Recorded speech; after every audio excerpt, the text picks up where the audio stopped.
Le gouvernement vient d'annoncer une hausse de 10% du tarif de l'électricité pour le mois d'août, et nous on estime que c'est un coup de poignard dans le dos des consommateurs.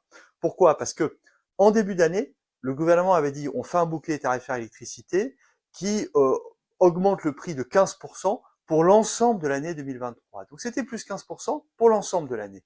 Et subitement, il a décidé de changer d'avis, en fait de renier sa parole, et de dire on va rajouter une hausse. Et le pire, c'est que, à la limite, on peut changer d'avis, mais à ce moment-là, on consulte le public, on consulte les associations de consommateurs.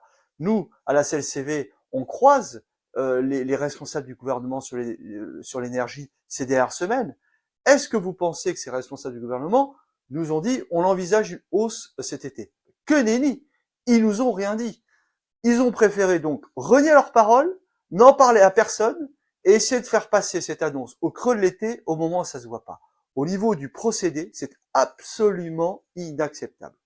Alors après, sur le fond, ce qu'il faut comprendre, c'est que cette hausse, c'est à la fois l'augmentation des prix sur le marché de gros, mais c'est aussi le système de calcul du tarif réglementé qui, il est calculé par la Commission de l'énergie sur la base qu'il faut favoriser l'ouverture du marché.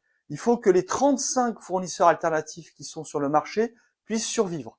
Donc, on augmente le tarif réglementé pour faire vivre l'ensemble de la concurrence. Alors, c'était déjà un système qu'on critiquait avant la crise de l'énergie, mais depuis la crise de l'énergie, ce système de calcul, il est par terre.